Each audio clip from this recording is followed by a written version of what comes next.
What's up, everybody? Welcome to Casual Shenanigans Tech, a podcast where we talk about computer parts. That's it. That's the vision statement. I'm Jeremiah, your host, and tonight I'm joined by Dave, as always. Can I have like a new tagline here? Can I go with the laptop hating Dave? You don't like being Dave, as always? Good old Dave, here again. Also joined by James for the first time. Hey, what's up? Also I'm here known as... because I have an irreverent love of parts. Yeah, the guy who was hanging out in Teamspeak. So here we go. We're making magic. Who knows who's going to make the podcast next time? Joel just did a double take right now in bed. Like, what? James is here. Does Joel do a lot of double takes in bed? What? All right. So it's now time to start the show, as we always do, with the Rig Report. Do we have a song for that? I feel like it should be like a newscaster, like little tune. Rig Report. I feel like I probably should have checked that ahead of time. There is something we've done for Rig Report, and that isn't it, but that's fine. So we'll start with me. I have done nothing to my personal computer, but as the Rig Report extends to any computers in my domicile, I now have 3 computers running in my office. We have the Potato Masher, my computer, and then the Smasher. And the Smasher is Steven, Singularity 80's old computer. He gave to us so we could run it as an ARMA 3 server slash mod pack repository, whatever. So it has a 3570K. It had 16 gigs of RAM. It currently has 8. And we popped our SSD into it, and I popped a 2 terabyte drive into it. So it's going to be our ARMA server, and it actually runs ARMA a little bit better than the Potato Masher, but it had the stock heatsink on it. So I got the Cooler Master. Holy crap. I forgot it makes the Hyper 212. Yeah. The Cooler Master TX3, which is like a slightly smaller Hyper 212, but it installs with the push pins on the front. So you don't have to have a back plate. And it's $20. So it actually works pretty well. I overclocked so it can turbo up to 4 gigahertz now, up from 3.4 stock and 3.6 turbo.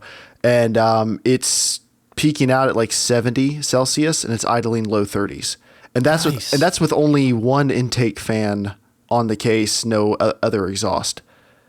I took out the graphics card because we don't need it for the server, and it runs way quieter that way. And way cooler. So I'm looking forward to using that. I've installed Plex Media Server, and I'm ripping all my Blu-rays and stuff, and I'm going to store them on an extra 2 terabyte drive in there, and I've already been testing it. It's really cool.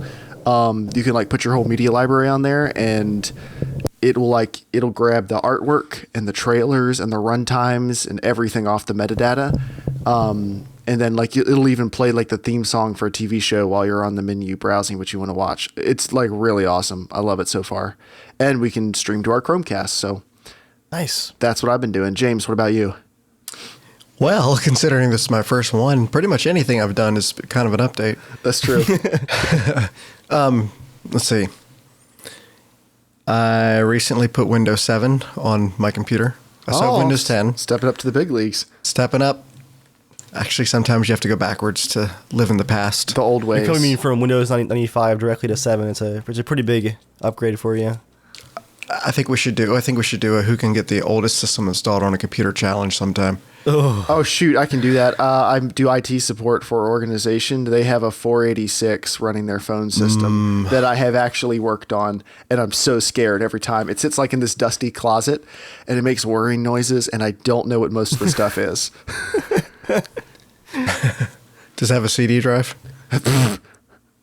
I think it might have a floppy drive.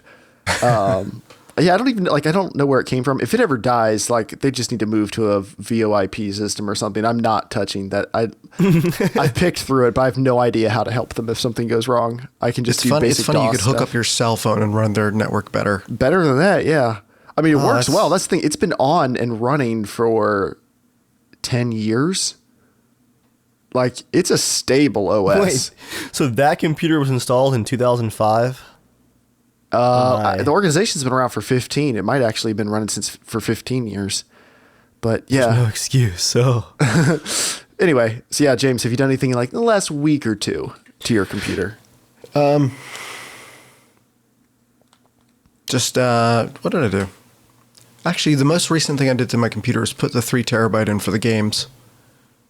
And so that's just a lot of file swapping around, getting everything actually somewhat organized so I don't have games striped across 3 different hard drives. Yeah, it seems like a good thing to do.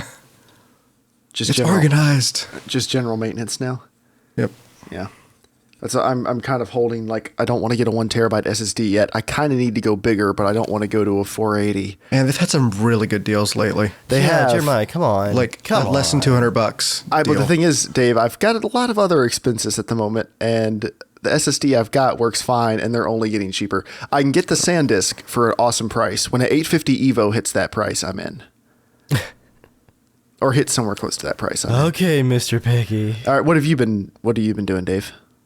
I've had a busy couple of weeks. Last Tuesday, my work computer actually exploded. Like, the graphics card just totally bricked. It's a 580, right? Yeah, it's been run hard though. Yeah, I mean, you it's still a have 3D rendering workstation. you still have the stock heatsink on it, right? On the CPU. No, the CPU is an i7-930, my old one, with a water cooler on it. Oh, okay. You do have a water cooler on it now. But oh man, that thing has been going since 2010, and it is. I cleaned it a year ago, but that office, whenever I open that computer, like, I get horrible allergies because the crap inside of it, the dust, it's just disgusting. I wouldn't think that office would be that bad. Oh, James, if we turn the overhead lights on, everything is covered in a layer of grime and dust. And if you guys can hear, I'm pretty stopped up right now because... And actually, ever since opening that computer up on Tuesday, I've had a sore throat and been, like, congested and, like, a little bit sick. So maybe there's you need to wear a mask next time. Dave, you and I are kindred spirits. Like, if just anything rubs my nose the wrong way, I'm going to be sick the next day. So yeah, work computer is dead. I mean, it was dying piece by piece. The CPU has barely been stable. I've had it at stock speeds, which is 2.66 gigahertz for the last week on a 3D rendering machine, just because it couldn't hold a 3.4 gigahertz overclock without locking up at least once a day. And that's just, like, I was losing hours of work. I haven't even tasted 3 gigahertz in years. Like, I don't even know what 2 feels like. It was not great. So Dave, your computer exploding, was that a bad thing or is it a good thing? I mean, it's... What good thing could have come out of... It's a bad thing because I don't know what happens next, but it's a temporary good thing because I've been working in my pajamas this week from home. Although I really don't like working my home computer so hard, like, for work stuff, because I did get 2 lockups this week doing renders here. But strangely, that hasn't been repeated since I started closing Firefox while rendering. So I feel like, you know, there's a connection here between... It's Flash. I'm pretty sure it's Flash and Firefox. Isn't it always Flash? Because I remember I had a render going on one screen, opened up an IGN link that led to the IGN video player, and while it stuttered and throttled on my ridiculous computer, I was like, I feel like this is not a good sign. And then I got, like, the repeating stutter sound, and then everything just froze. So I don't think Flash can die that slow death any slower. It's been dead for how many years now? That's my work computer. Here at home, I'm worried that with Edgar returning to town, I'm going to have to return his sound card. He's been in Brazil for the last year, and he had me flat pack his computer to him back in April. And when I was taking all the parts out, I had him, like, on Skype on speakerphone, and I was just, like, listing off parts. He was going to buy a few things, like a graphics card down there to save on shipping. Got down to his nice, like, $100 sound card, and I was like, you want your sound card? He was like, oh, I want it, but, you know, just take it out to save room. And I was like, well, you don't want it just sitting here, you know, in your old house just getting dusty, do you? I was like, mind if I borrow that sound card? So I've been enjoying that for, like, the last 6 months. I'm worried now that he's going to, you know, ask for it back. I've offered mine to you. You are welcome to it. So can I ask the first question then on the tech podcast? But Jeremiah, swapping sound card drivers. It's not swapping drivers. It's a sound blaster. You've told me that, right? Yeah, but mine's the special model. It glows red. Mine is also, it's an X-Fi titanium. I bet they use the same crap. Can I ask the first question on the tech podcast show? All right, you can ask the first question. So what are the benefits of buying a sound card today versus doing the onboard? For me, the difference is, well, to be fair, there are some motherboards that have excellent built-in sound. Those are generally expensive motherboards. For most people, there's no real difference. For me, since I'm running a headphone amp and pretty sensitive headphones, it is a noticeable difference, mostly in the cleanliness of the sound. It's just there's a lower noise floor. It doesn't make everything sound magically better, but there's a lower noise floor. And I think that's just better like power isolation on the soundboard or the sound card. I mean, it's not a world of a difference, but I'm only using like a $30 Asus sound card. So it's not necessary for the average user.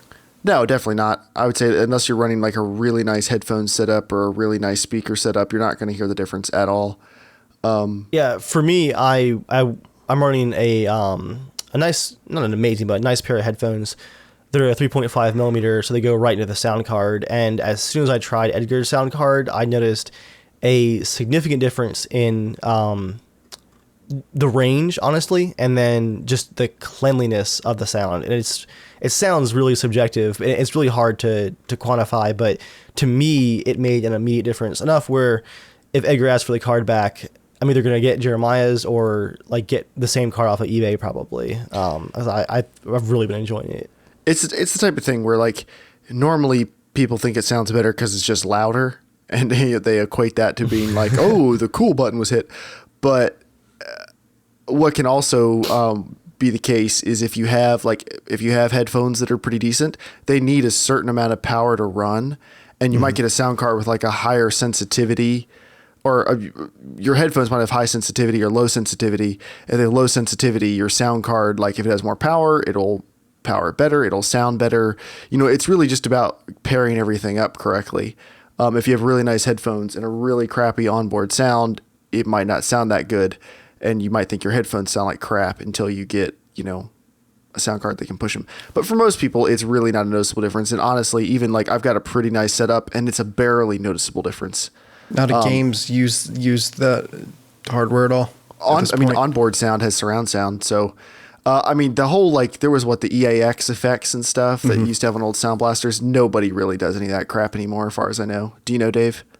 The last game that used it was Stalker Call of Pripyat, which actually it still works with the creative cards. You can check the box, and it does sound really, really awesome. Like that game with headphones and a creative sound card is one of those late 2000s PC gaming experiences that just really takes you back. And you're like, oh, I have my sound card with the special drivers for the most immersive sound. You don't really have that anymore. But am I correct, Jeremiah? The sound card doing the processing for the sound does take a little bit off the CPU. Not really enough to matter, but it is not technically not enough to matter. It's one of those, in theory, yes. In practice, I don't even know if you can measure the difference. I don't think it would give you even a frame or two, but I'm sure that there's a task there that your CPU is not having to worry about. Much like super high-end audio cables, you're really kind of getting into vaporware at that point. Mm-hmm. But it used to make a bigger difference, though, correct? It used to. That's the thing. Yeah, it used to be onboard sound was absolutely garbage. It might suck up too much performance, blah, blah, blah. These days, not really. Sound processing is super lightweight compared to everything else the computer's doing. But yeah, you're welcome to my XFi. The biggest reason I'm running a Asus sound card I first got it was so I could run two completely separate audio tracks in a DX Tori, so I could have Teamspeak on one and everything else on the other, and then my mic, so I could isolate Teamspeak when I was doing DayZ episodes. That was the whole reason. And it actually was really nice because we could be talking about whatever, and if that wasn't pertinent to what was going on in the recording we were doing, I could just delete it later. I could just selectively cut out what people were saying without affecting game audio, which was really nice. All right. You guys ready to move on to the questions? I got one last quick story. I'll just cover what I was telling you guys about before we started. For the last part of the rig report for me, I have been in laptop repair hell. Yes. Yes, that's right. I helped my parents pick out a Lenovo laptop a few years back, thinking that, Lenovo, our work has used those before. They're generally pretty sturdy, right?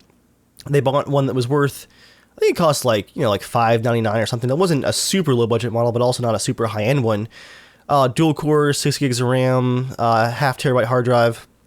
Figured, that'll that'll be good for at least like 3 or 4 years of pretty good use, right? I mean, they do eBay and email. I mean, that's not, and take photos. That's not that demanding for a laptop, right? Right. I mean, that's iPad quality at that point. Turns out that Lenovo had a 1-year warranty, and 14 months in, it started blue screening and restarting and restoring Windows, just created multiple copies of Windows 8.0 and then 8.1 after the big update over and over again on the hard drive until eventually they had like 4 different copies of Windows running on like side by side. Constant blue screens, and then the screen started to go. You had to have the screen and like the hinge all the way to where like the laptop was almost totally flat to keep the screen from flickering wildly and like being covered in artifacts and fuzz and kind of like a bad analog connection kind of deal, right? Mm-hmm.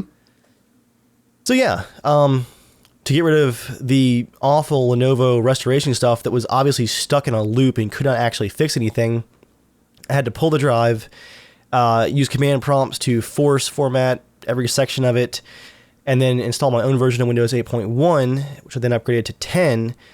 And then I hadn't worked on a laptop, like hardware-wise, for a long time, and had forgotten how, like, crushed everything is inside.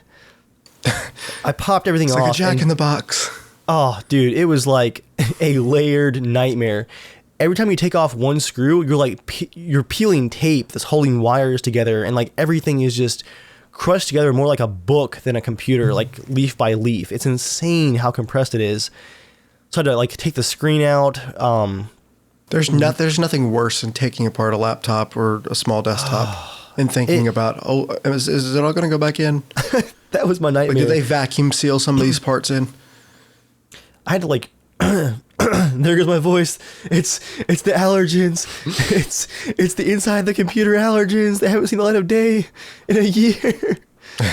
But yeah, long story short, it's taking me honestly probably 10 or 12 hours of just like removing screws, rerouting wires, removing tape, replugging things in. I found the kink in the hinge that was causing most of the flickering. And then what stumped me for hours was the power cable, guys. I could not believe the power cable for the entire LCD screen is this little 6-pin, what looks like piece of paper. It's like a ribbon cable that is literally a millimeter thick with just the copper bands for the wires visible in like the thin millimeter band. Mm-hmm. And it just comes from the side of the screen and plugs into a very thin PCB on the back of the screen with nothing to hold it into that port except for the pressure applied by the tape that holds the end of the cable in place. Like, it's a piece of tape. And then just when you compress all those layers together with all the screws, it just all holds itself together. And so like I just hadn't put that cable all the way in and then taped it to hold it in place while I re-screwed stuff together, and it was like causing the backlight not to work, and it just absolute nightmare. But behind me, it is now running Windows 10, full brightness, screen looks much better, and now I'm creating a restore disk. But yeah. This is your first Windows 10 experience? Yes. Windows 10 looks great. Laptops, not so much. I'm going to avoid this in the future. I think I'd rather just spend the, I don't know, like what, $400 to replace it with an equivalent laptop next time. Just I actually directed some friends of mine to a $320 Asus last night. It has like an i5, 8 gigs of memory, 1 terabyte hard drive. It's thin, 15-inch screen, 1080p. Like, buy another one. Like, it's just not worth it. Gotta love Black Friday. It wasn't even Black Friday. That was like a normal price. It was Really? nuts. Wow. Yeah, it was pretty crazy.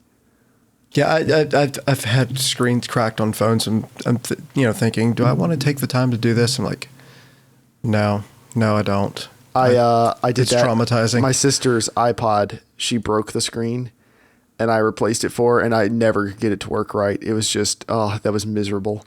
Yeah. I think when it comes down to it, when I look at the hours that I spent, and like just the amount of just like stress and distraction this whole project has been behind me on my desk, just constantly reminding me of like pieces of screen Reminding you and of your screws failures. everywhere.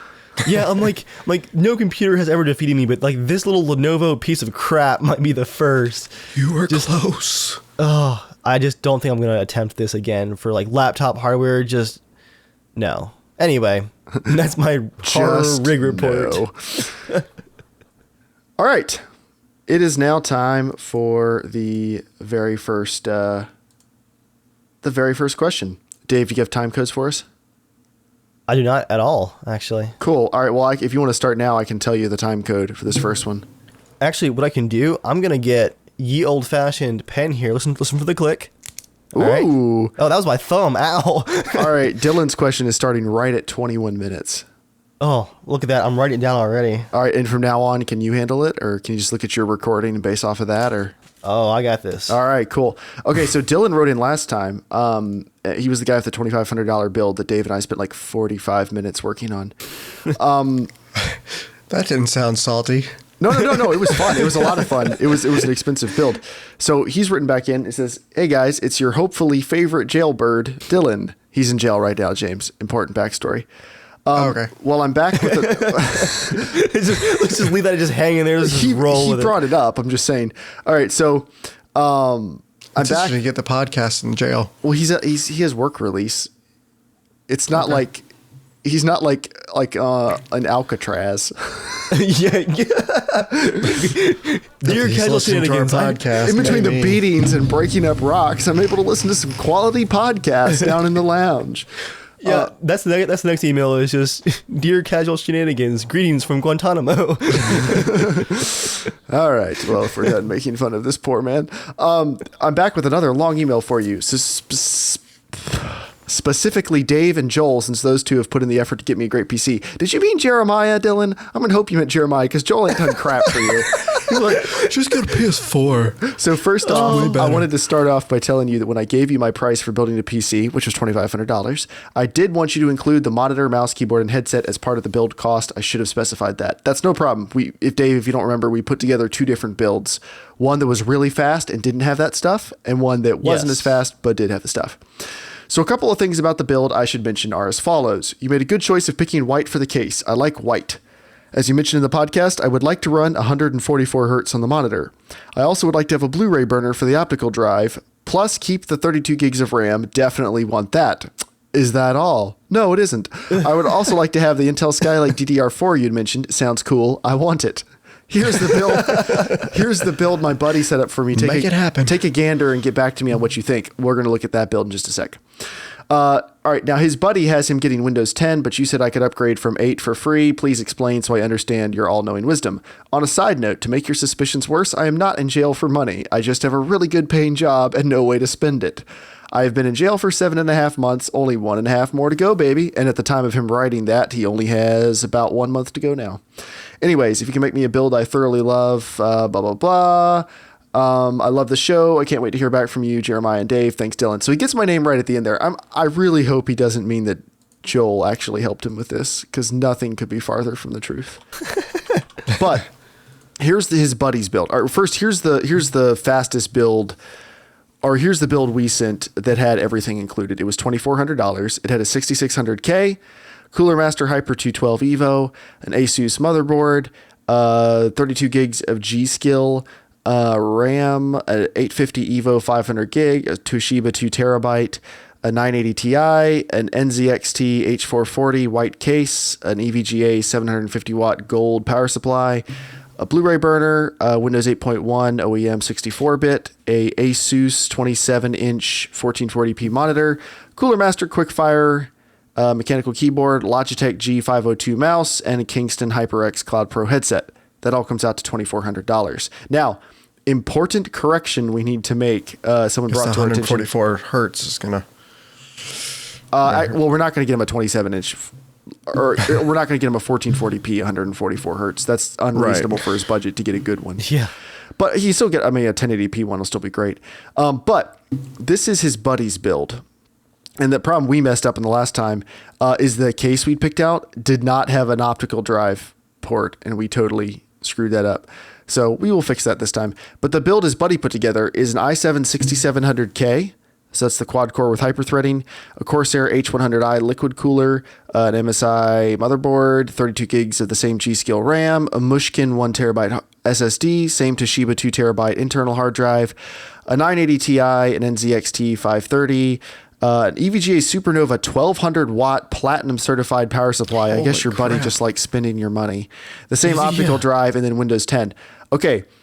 So here's why this is a bad build, and I'm not picking on your friend. He's probably a nice guy.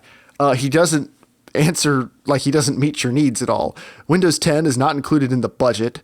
There's no line item here that it's on there, but there's no price.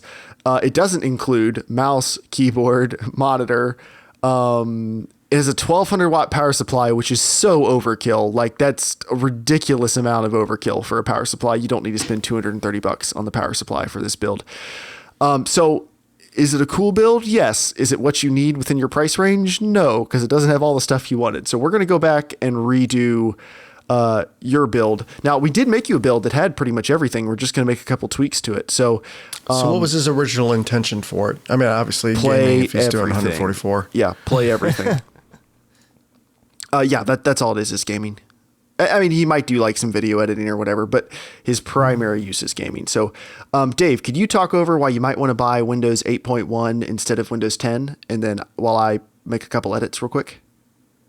Because it's cheaper, and we like cheap, and you still get Windows 10. You just upgrade to it. Yeah, Now, explain you why. can also do it with Windows 7. Can you find that key even cheaper? I don't think so. Not legit.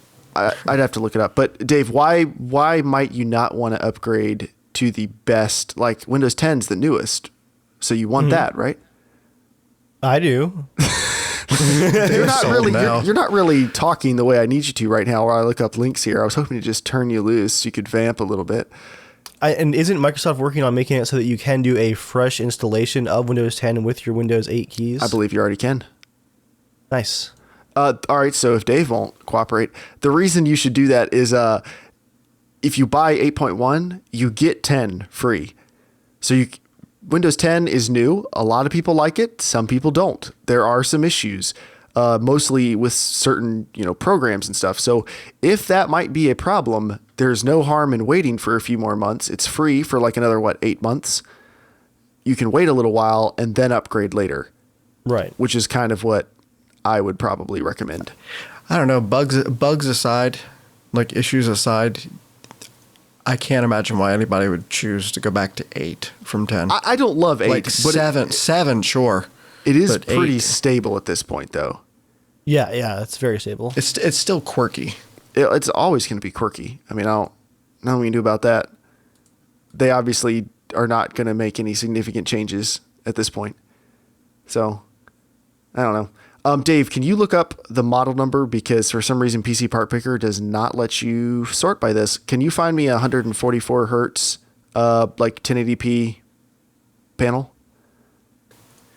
I can. All right, cool.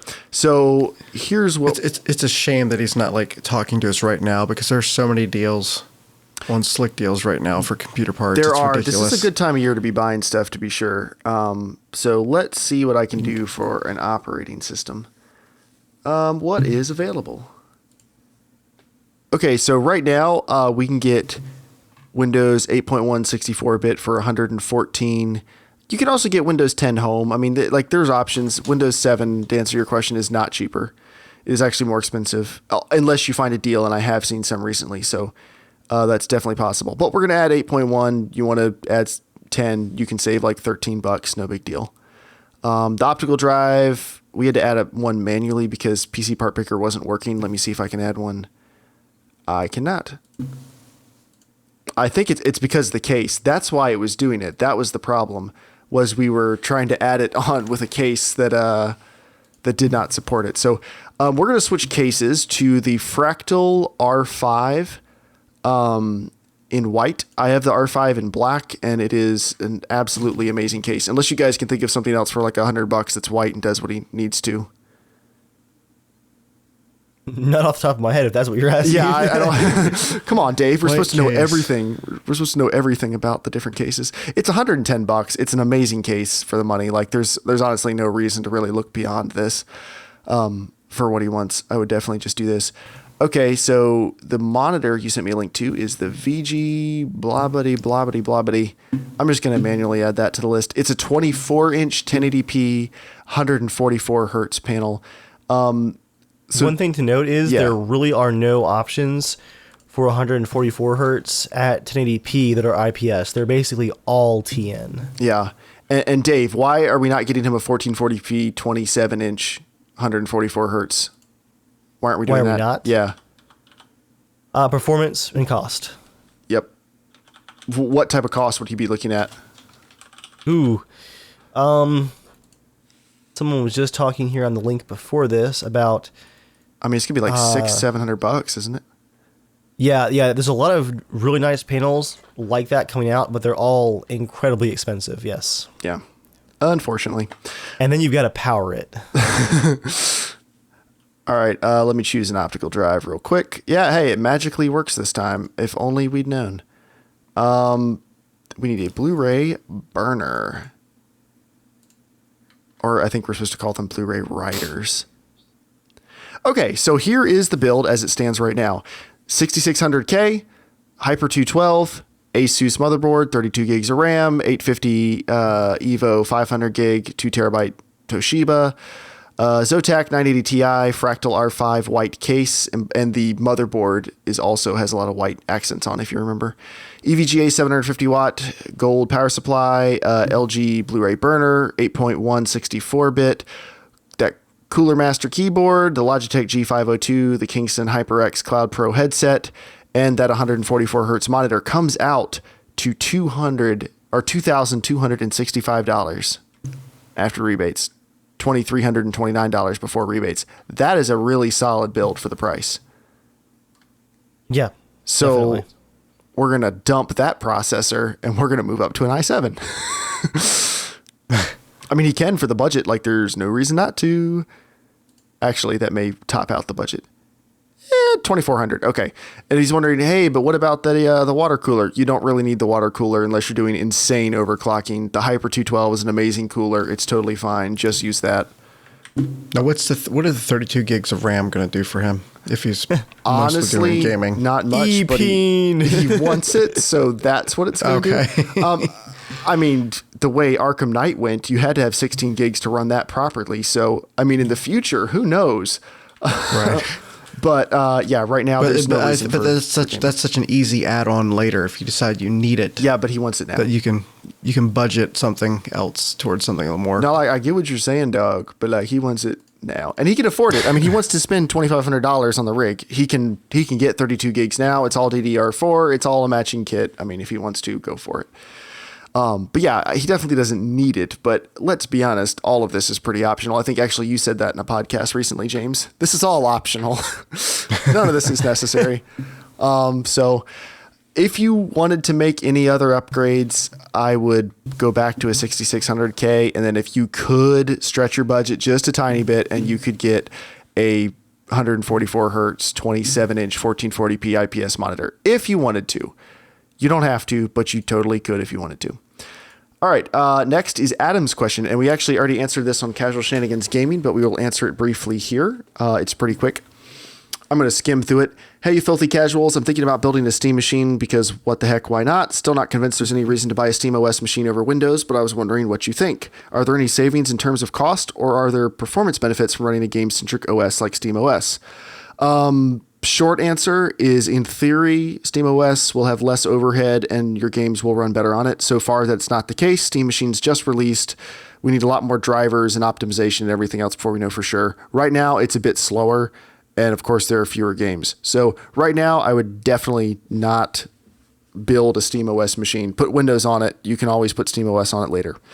You could also dual boot if you're just really interested in you trying could. it. If you want to play with SteamOS, that'd be a great option. I don't know if he can on his current computer, which is an Alienware X51. It's from 2013. Depending on your BIOS, you may or may not be able to. But he has an i7, 16 gigs of RAM, a GTX 760. He's running stuff adequately at 1080p. He was thinking about buying a low-cost Steam machine, swapping the 760 into the Steam machine, and upgrading the 760 in the X51 to a 970. Don't do that. Stick with your current rig. It's good. Grab a 970.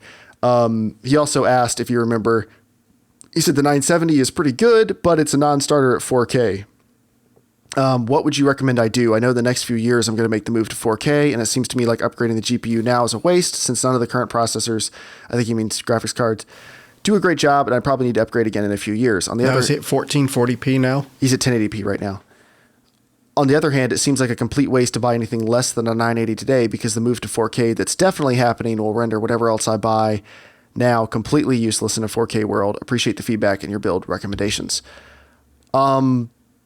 My first thing would be don't upgrade your video card to a more expensive model for a screen you don't own now and may not own for a couple years. Because if you buy a 970 now, you can just flip it for like $150 in 2 years and buy whatever the 970 is then, and it will run 4K way better. Also, a 970 can totally play games at 4K. All the benchmarks you see, they are maxing the settings out, and then, it runs it at 20 FPS. But if you drop down to like medium on 4K is still gorgeous. James, have you seen 4K games on my computer yet? No. Okay, I'll have to show you this weekend. Ooh, James, it's gonna be pretty awesome. You gotta try out GTA at 4K. And The Witcher. He needs to see The Witcher. Man. But 4K on medium looks way better than 1080p maxed out, like almost all the time. So if you can double the performance just by lowering the settings a little bit, and I would totally do that. I used to have an R9 290, which is pretty much the equivalent to the 970, and I ran everything I wanted to play like at 4K. It could run everything on lower settings, but it ran everything, and it was totally fine, and you could totally do it. But there's no reason to pay an extra $100 for a 980 because you might get 4K later. Like, buy... Well, 4K is not at the mainstream point right now. It really isn't. It's getting more so in the TV world. Yeah. For some reason. Well, the TVs are getting 4K. There's no 4K content to watch. There's a handful of shows. It's stupid. Yeah. Except for the one Roku and the Fire. And the native apps on them will let you do it. Right. But it's dumb. I'm kind of going through that right now. I'm shopping for a TV, and like I can pay a couple $100 and go to 4K, a couple $100 more. And part of me is like, oh, you should do it just so you're ready. But the other part of me is like, ready for what? Yeah, like what the heck am I going to watch? James, Jeremiah, you can plug your computer into it when you want to. And sit 10 feet away and really appreciate all that detail. That's the thing. Like on a TV, 1080p looks great if you're at the proper viewing distance. Like you don't necessarily need to bump up, especially 4K streaming, because it's compressed and you're going to lose most of that extra detail. So I'm definitely not going to get long HDMI cables for a reason, Jeremiah. They do. I'll get a 4K who knows TV. how much 4K Blu-rays are going to cost when they come out? I mean, they'll probably be $40 and then they'll drop down to $20 soon. And then you'll be able to buy a combo pack that has a 4K Blu-ray, a regular Blu-ray, a DVD, and it's nice. I've been pity gifting people DVD copies of movies I've bought in the last year or so because they always come in the combo pack. Like I've got a friend, she's one of those people who honestly can't see the difference between a Blu-ray and a DVD. She watches stuff. One of those people. She watches stuff on her 720p laptop and is totally happy, and life sucks. Those people are literally the worst. I've been giving her DVDs. She's happy. I don't mind watching a DVD on HD TV, just because after the first 10 minutes, I just don't care. I don't mind, but I can definitely see the difference. Like it's not, of course. Yeah. Like sometimes I watch stuff even in standard def. If it's an older show or something, like I don't mind that. But like if I have the choice, I'm of course always going to choose HD. But anyway, back to Adam's thing. Buy a card now. Do what Dave and I do. If you flip your card like every year and a half for 2 years, it actually does not cost that much to stay cutting edge. Like it's way more expensive, or it's about the same amount of money to buy a super high end card and ride it out for like 5 years. And it will run way worse than if you just buy a medium card and flip it every couple years. I mean, has that been your experience, Dave? Yeah, except until the TI. I think I'm going to sit on that for a while yet. Until you go SLI. I'm really happy with it. Until you go SLI. Well, you're at 1440p. We saw such a good deal on a 980 the other day. They're like, what, $350 now? You can get them on deals? It's ridiculous. Yeah, that's really good. I mean, like 10 months ago, 8 months ago, there were 970s that were going for $350. Yeah. Oh yeah, 980s have definitely come down to about what they should be priced at. But the better news is 970s are like $250. If it's to go in your X51, buy a 970, buy the Zotac 2-fan short one and pop it in your X51 and be happy. And in a couple years, if you need to go 4K, drop the settings a little bit. If that's totally unacceptable, then flip it for a better card. Don't buy a better one now.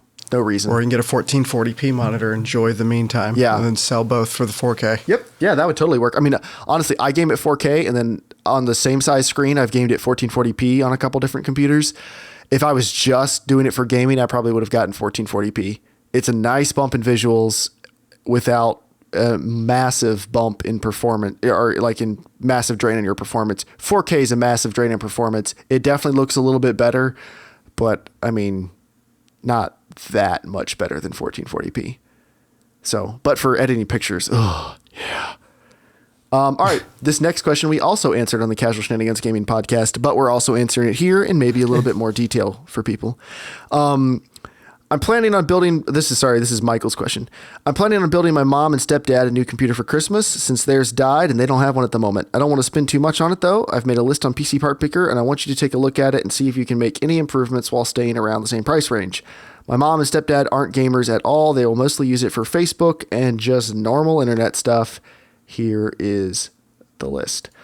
The list is a Phenom X2 565 3.4 gigahertz dual core processor and a BioStar motherboard and 8 gigs of Patriot memory, a Hitachi 500 gig hard drive, blah, blah, blah, Radeon 6450 Thermaltake case. I'm not being dismissive of your email. I'm just saying like it doesn't really matter because the answer is don't do any of that.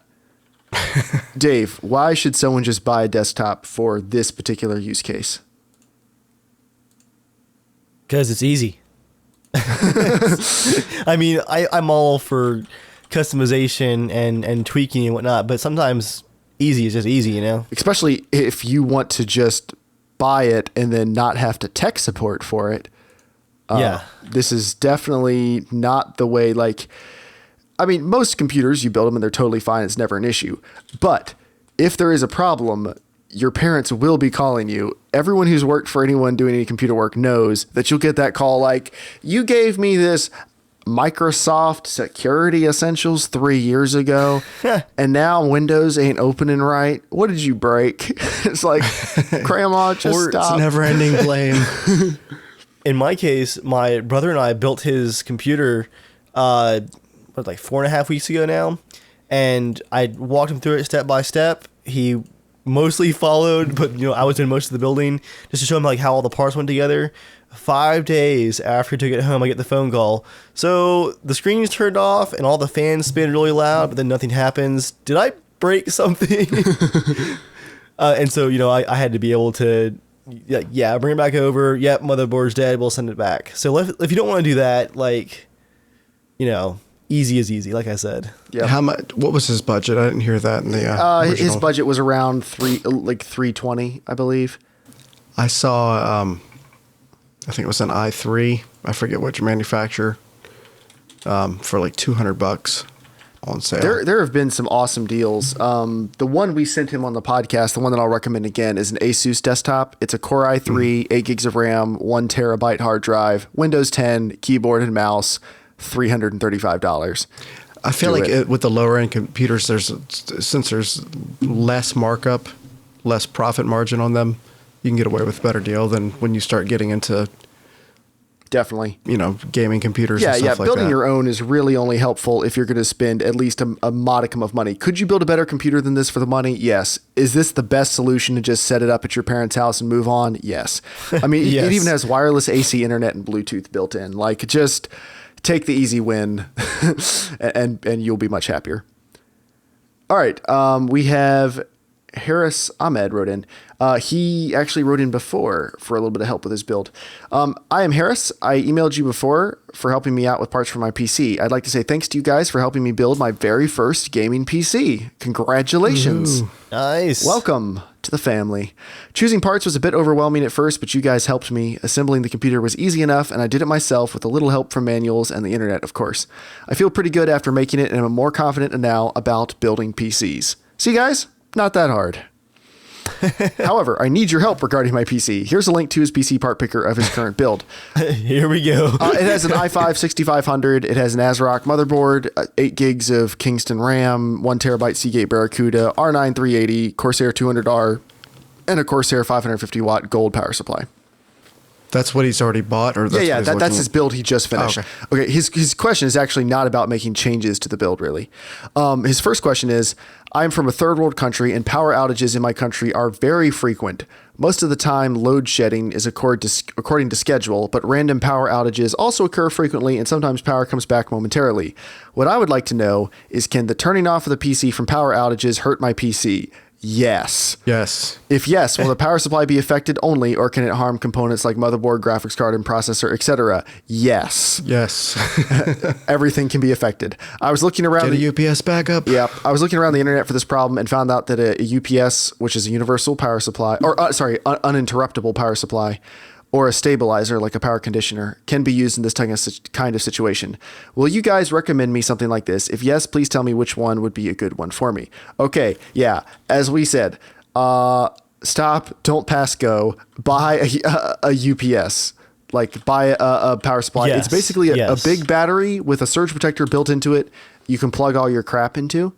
And you really want one of these. And they're not super cheap, but you really want one, because the way it works is your computer is powered off the battery, and the battery is trickle charged by, everything going on. So your computer can't be fried because it's only ever running off the battery. Worst case scenario, the battery fries if there's like a power surge. The thing with power going out doesn't really hurt the computer as much. It's the surging and fluctuations of it coming back in, like going out and coming back in. Very bad. But there's also nothing like having your hard drive corrupted. Oh yeah, from power outages. Yeah, like if it's in the middle of a it might writing not or be something. Permanent damage, but it's enough of a frustration. Yeah, it's definitely like you don't want to take the chance. So I would like, how big of one do you need to get? Well, you need to get one big enough that it can supply power to your entire computer. So I don't know the exact volt amp conversion in my head, but is one of you good with that stuff? Nope. Okay. I'm trying to. But I will say that. Yeah. When doing the calculation, make sure there's a side usually for battery backup, and there's a side that's just a surge protector. Only calculate the things that need to be immediately powered if you do lose power, like the tower and stuff. Yeah, you need one that can power your entire rig. Okay, so the one I was looking at is only 390 watt. Not gonna work. Man, I found one that was okay. Yeah, Best Buy. Here's one that's 450 watts of power. It's made by APC. It's a good one. It's $82. They're not cheap, but it's the type of thing like, do you want to fry the entire rig you just built? Or do you want to spend a little bit of money? And in this case, I think you should spend a little money. Can we get him a better one, though, so he doesn't have to spend that much money, or can he get more power? I mean, where's it? Probably depends on. He said he's from third world country. Yeah, that's the thing, is we don't really know, like, what are your limitations on getting stuff shipped or anything like that. This one that supplies 450 watts, it honestly should be fine. He's not going to be drawing more than that on a regular basis. But if you can spend more, let's see, what can we get him? It's going to be a nice jump. So I'm going to link you to two. You can decide what you want. The cheaper one should be fine. But if you're like, screw it, I just want to be set for set for a long time. Here's a Cyber Power. And this isn't Cyber Power PC, not those guys. A different brand, Cyber Power, 600 watt one. It's $110, and then the 450 watt one is $82. So those are two options. Do that. And then his second question. Well, what do you guys think? Like, is there any reason he should just get a power conditioner instead? Not if he's losing power all the time.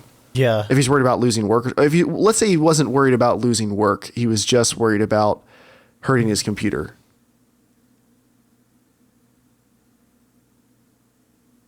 I mean, that's obviously. I don't know. I can't see if I know I was losing power all the time. That would be like an essential. I couldn't imagine not having something to. Yeah, I keep me think, running long enough to save a file or just shut down my computer properly.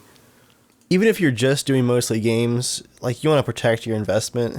Yeah. Better safe than sorry, I think. Or protect your future time too. I mean. Oh yeah. The amount of money that you would spend to get one compared to the amount of money you would be wasting in personal man hours, reformatting your hard drive, looking for stuff, looking for drivers. Yeah. Who knows? Yeah, I would say hopefully now you at least have it plugged into a surge protector. If you don't, unplug it right now and go buy this stuff. I'm hoping you have access to Finish the podcast first and then unplug it. make sure you like and subscribe and then go unplug it. Here's a second question. I want to know, what about safe GPU temperatures? It's winter here now, and my max GPU temp at stock clocks is already 71 degrees Celsius. What is the safe GPU, which, by the way, that's totally fine. But it is winter. What is the safe GPU temp in case of my GPU, as it can go really hot in summer here, and I was a bit worried about that. I currently have no extra fans installed in the Corsair 200R case. Cable management is not very good, but I think it's okay. If you guys think I should use case fans, then can you please tell me which ones I should use and what would be a good configuration of those, like intake or outtake at the top or at the side? Thanks for your help. Wait, does he not have any case fans? Well, here's the thing. Other than probably what came built into it? Well, Corsair 200R, I mean, has a lot of spots for case fans. Right. And it has, I think it comes with one in the back, one in the front. It may just come with one in the back. I feel like it comes with at least two, but it can hold one or two. I think it can hold one in the front, one in the back, one on the door, two in the top, and it might actually hold more than that. I'd say if you only came with like one fan, do it. But Dave, like, what does your GPU get up to under load? The TI, it's so lonely in the case compared to the 970s. I mean, like mid 80s maybe. It's not bad. And that's totally fine. Mine gets up to the mid 80s too. Like it is not going to hurt anything. Don't be worried about that. It's totally made. I mean, to do it's technically safe up to about 100, correct? Yeah. I mean, you don't want to do that sustained, but it's not going to cause long-term damage up until it gets to about 100 Celsius. I think most throttle at 95 and some throttle at 105. So it's somewhere in that range. But like if you're under 90, you're totally fine. But if you want to keep the temps down, that's totally fine. I mean, that's there's never anything wrong with that. I added a link to the email I'm sending him of just a 4-pack of Rosewell 120 millimeters. Add the fewest number that gets you the temperature results you need. I can tell you from owning the same case you have, you either want like positive pressure. Well, I guess this is where Casual Shenanigans Tech is going to get a little bit nerdier than normal. So it's possible. If you want good cooling on your case, you do need to think it out a little bit more than, I got all these slots I can stick fans on, put fans on them. It's a little bit more work than that. Now, would you recommend him pulling air across the GPU as much as possible? The problem with pulling air across is he can't get it out.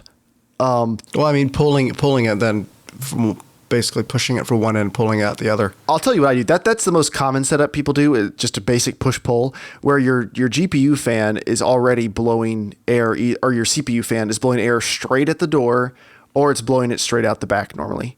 So, and his build, he does not have a Hyper 212 or anything, so I'm guessing he has a stock heatsink. It's just basically dumping the air into the case. So if you have a fan on the front intake that's pulling air across your hard drives, and then you have one in the back at the top sucking air out the back, and that creates kind of it covers most of the case, goes diagonally across it, basic push-pull setup. So if you want to do that, get this 4-pack of fans. It's $13. Pop one in the front. Make sure you have one in the back. Oh yeah, I forgot. There's another one in this case. There's one in the very bottom too.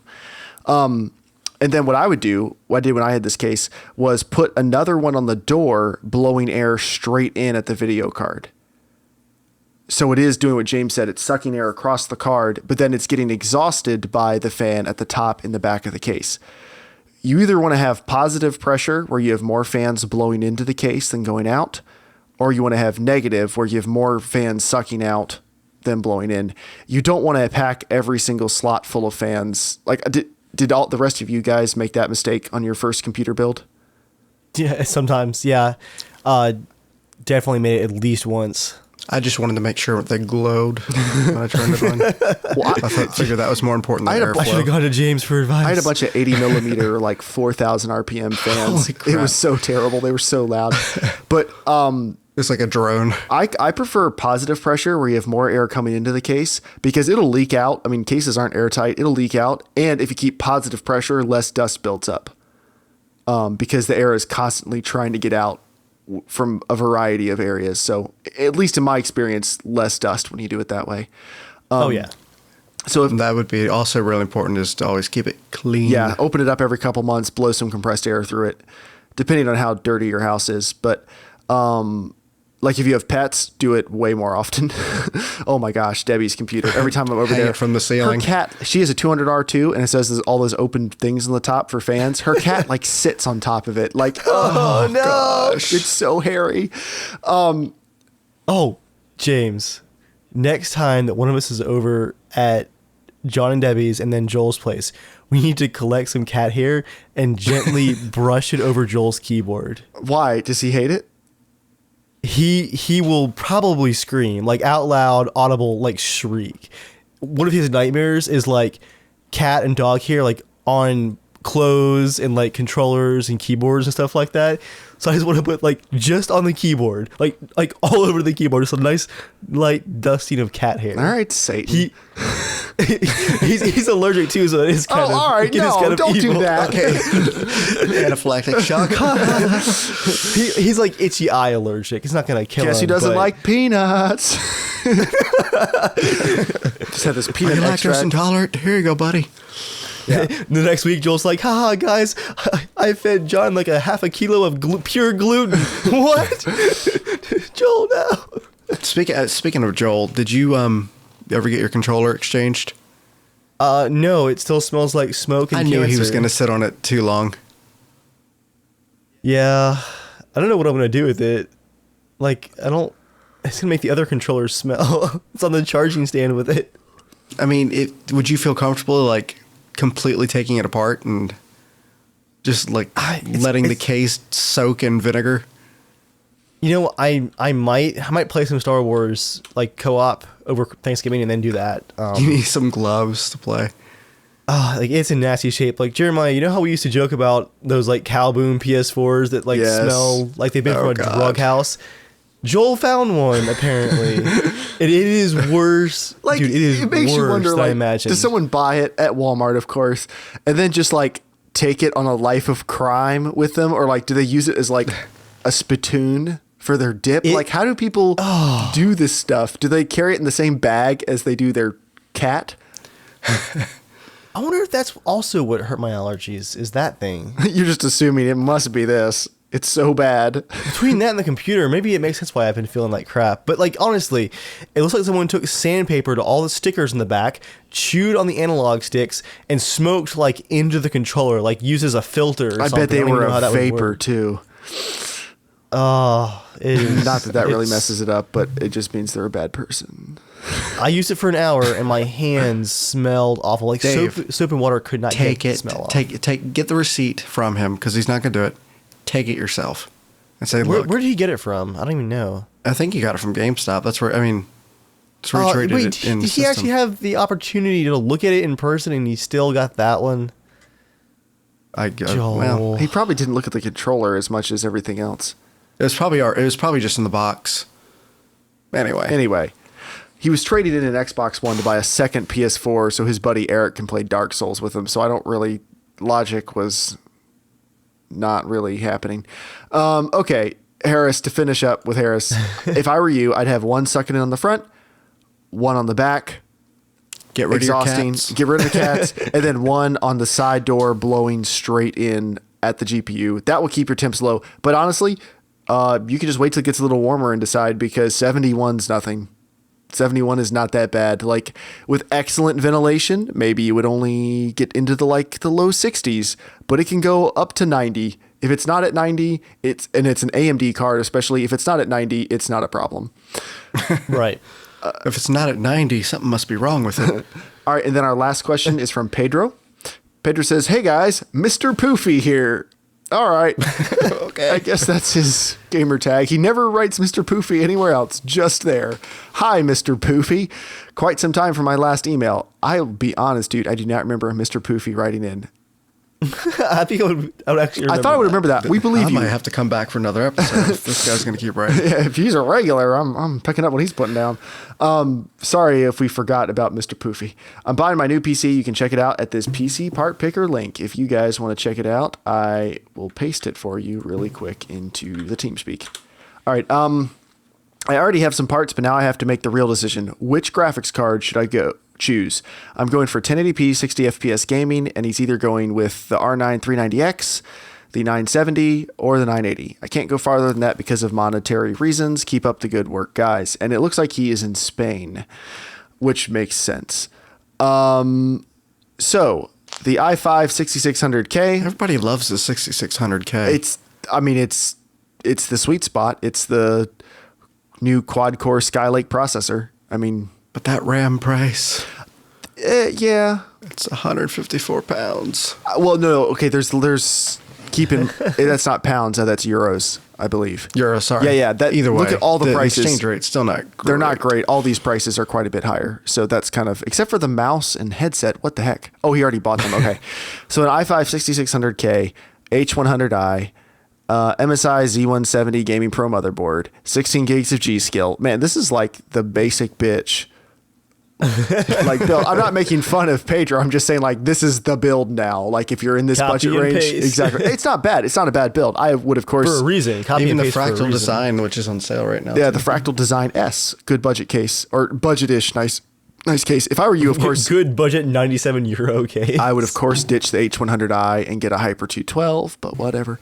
An 850 Evo 500 gig SSD, an R9 390X, 8 gigabytes of VRAM, which is sweet, a Fractal Design S, Corsair 760 watt platinum power supply, Windows 10, this Asus monitor he already owns, a Corsair K70 keyboard, that's my keyboard, I love it, a SteelSeries optical mouse, and a SteelSeries headset. Okay, so really all we're doing is talking about the video card. At that price range, what do you guys think? 390X, 970, or 980? Well, I do have a question. Yeah. Does he not want another hard drive in there? If he's just doing it for gaming, maybe 500 gigs is enough. I don't know. I can't do 500 gigs in my PS3. I can't imagine doing it on a PC. Yeah, I don't know. I'm assuming he's already bought a lot of these things, so maybe he just left it off Right. the list if he has one. But yeah, like a nice Gotcha. 2 terabyte would be great. But let's assume he really doesn't need another hard drive. What do you guys think? 390X, 970, 980. Well, first of all, I would say if any of those 980 deals that have been popping up are available where he lives, maybe wait just a little bit for one of those. But if not, like the You rest of just those use cards- integrated for now. Yeah. You got the time to spend. I mean, I hear that Prison Architect is pretty awesome. So, but yeah, outside of that, I'm kind of leaning towards the 390X. He's got the power supply to run it. Jeez. He has a good power supply and important details, 8 gigabytes of VRAM. I mean, that's good. Like that's no slouch. Obviously like the amount that's on the 970 and the 980 is also fine for 1080p, but I mean, more VRAM theoretically will last longer. If this helps make your decision at all, the 390X is a little bit slower than the 980 and a little bit faster than the 970. Now, of course, the 970 and the 980 both overclock decently well. So I would say if you can get a 980 for like the same price, get that and overclock it. Otherwise, I'd probably get the 390X. And I guess Dave's leaning towards that as well. But we don't really know what they cost in your country. So this was 490 euros. I'm going to delete it and let's see. Because maybe that'll make the price, like maybe that'll make the decision for us. Okay, let's see. This is going to be, I'm not used to these terminologies. Okay. He can get a 970 for 329 euros. That's pretty good. I might actually do that. Okay, yeah. I mean, not that's bad. saving a pretty significant amount of money. Let me just use the Nantech thing real quick. And the 970s, all the ones I've owned at least, except for the one that died immediately, they all overclock pretty stinking well. Like I was able to get my 970s to within spitting distance of Dave's 980. So for 330 euros, which seems to be a little bit of an aberration because the rest of them are over 400, but for 330 euros, get that MSI 970. I'm going to add that to the list and that's what I'm going to send back to you. If for some reason that's no longer available, the 390 is a fine choice. Honestly, most of the time when people write in with something like this, it's a much harder decision. Like these are all great choices. You really can't go wrong. For 1080p, these are all like overkill or extremely competent cards. So Yeah. I want to know where he's getting his copies of Windows. Probably already bought it, I'll assume. It says 0. I mean, that's a good deal. Actually, that's something we could talk about briefly before we end. Is Windows 10, can it be pirated? As they get more and more... I'm sure that people have done it, but they've seemed to be taking a lot more measures to stop any kind of piracy. That's what I was thinking, because here, I'm going to go browse a site of ill repute real quick. Because Windows 8, it took a while before Windows 8 was sufficiently cracked. Do you need some alone time? It was a while before Windows 8 was cracked enough that people could actually use it. And there was still I remember there was a lot of hassles, people talking about, I never pirated 8. There were... I honestly wouldn't know, because I've been dining on those fine educational copies for like a half decade. Yeah. I don't know. Remember the last time I've actually paid for an operating system that more than like $20. Yeah, but maybe 30. Yeah, it looks like it has been cracked, but there's no telling if you're going to get like long-term updates or anything. Like, you can install it, but no telling if you'll be able to use it. So, whatever. We obviously do not recommend you pirate anything, but I was just curious if it was even possible at this point. Because there's been stuff that's successfully not been pirated. SimCity, I think, still was never pirated, wasn't it? I don't think War Z was ever pirated. Well, different reasons. I think SimCity did get modded within like 6 months or so, but it took a long time. Modded, but I don't think there's never cracked versions you could just download, though, or I never saw them. Well, I think you had to at least crack enough to like rip Origin's Phone Home out of it to mod it. Gotcha. So like somewhere in the middle. It's definitely not as easy as Windows 7. Like, Windows 7 was a super easy thing to crack. Nothing was better than Windows 8 or XP for pirating. We're obviously, again, not saying you should do this, but if we're just talking about this from a purely technical standpoint, it seems like each subsequent version of the operating system has become more locked down, harder to crack. I mean, also one of more the big parts frustrating of to use. 10 was to crack down on piracy for games. Yeah. So I can't imagine the operating system is going to be as easy as before. It's not easy to do, I mean, anything. But sure it is. You just click on a link. And you turn off all the pop-ups that pop up. that was it. Run your antivirus 6 or 7 times. Back to the whole tech support for relatives thing. Hope's aunt every 6 months drops her laptop off with $20 just tucked into the keyboard. And she just says, it just needs to go see the doctor. And she always tells my wife about what's wrong with it. I think she thinks my wife works on computers, and I've explained to her numerous times. She's literally going to turn around and tell me what you told her, like, skip the middleman. Let's get this done. Jeremiah, you need like a symptoms like on a clipboard, just like fill it out. I've tried to fix any behavior. change of address this week. I've tried to fix behavior. You just have to admit finally, like, it's not going to happen. She just doesn't. She swears to me all she does is do her grading because she's a teacher. And she goes on Pinterest and she shops on Target. She says she does not use any coupon toolbars anymore. She doesn't do any of that stuff. But I took 1,400 infections off her computer this past weekend. Ooh. Yeah. Somebody been clicking on something. That's all I'm going to say.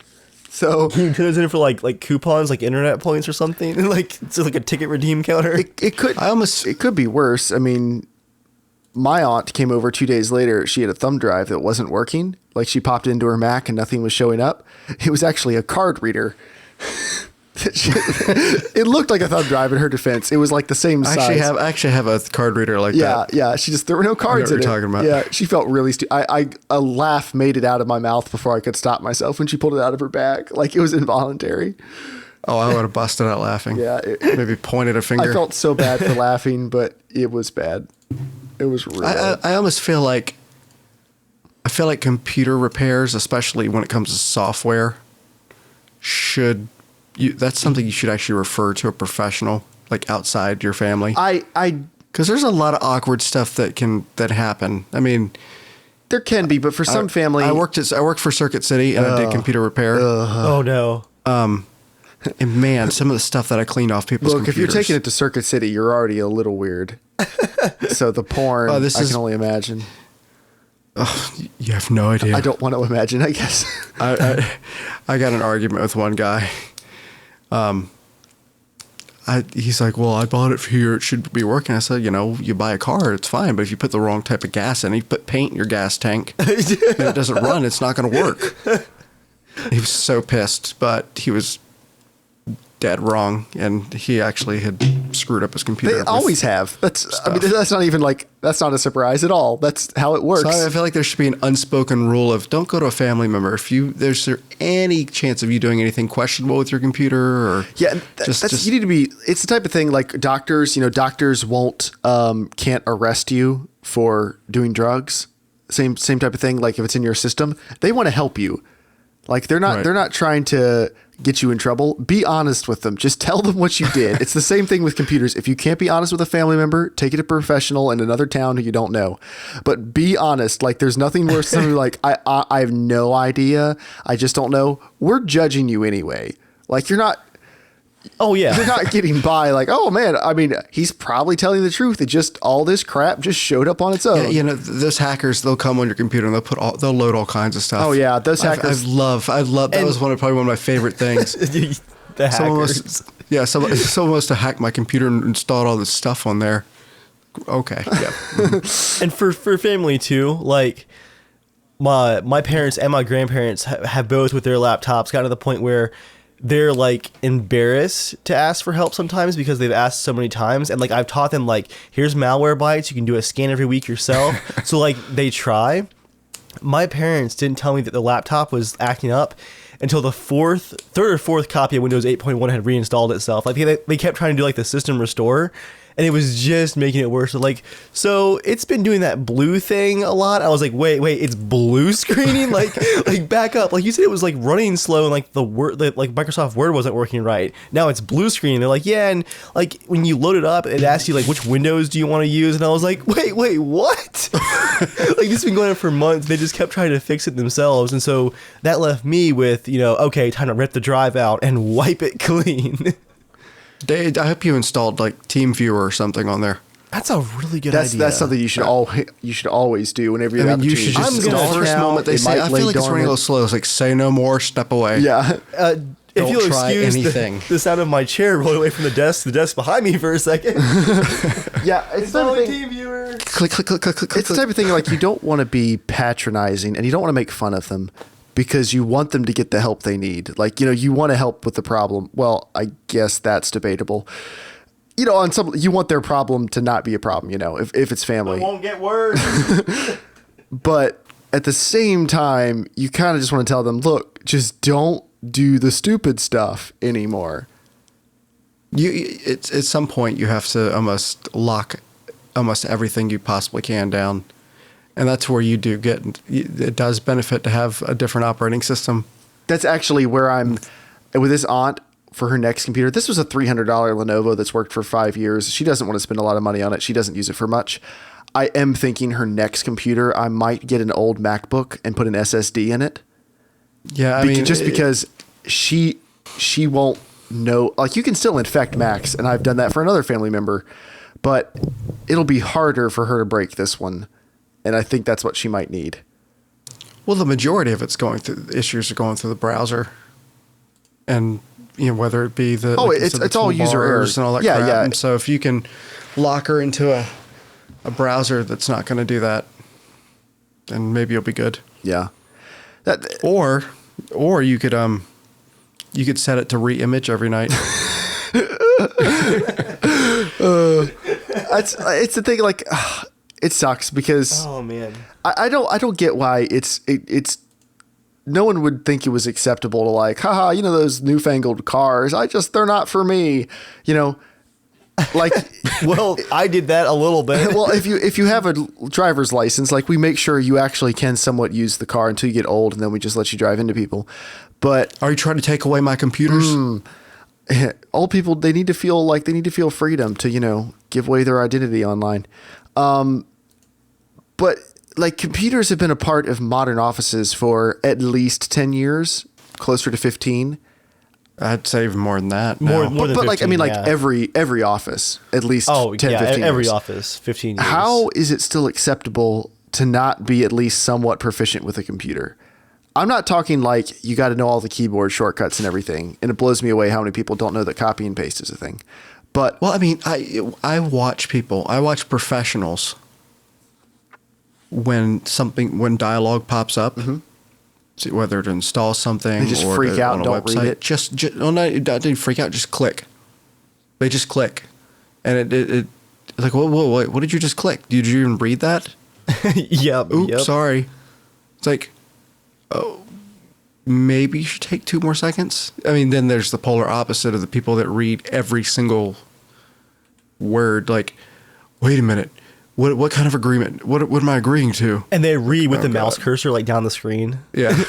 So there's the opposite ends of the spectrum.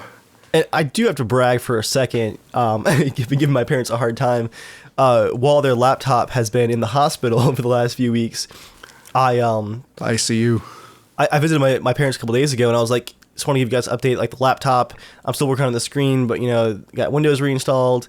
I was like, wait, my mom was on the laptop. I was like, what is that? She goes, oh, well, I found my old Acer from like 2008, like in the building. She's like, so I went ahead and installed the new updates for Windows, and then I installed Malwarebytes and did a scan and removed some stuff, and then I updated course Firefox, there was updated stuff. Flash.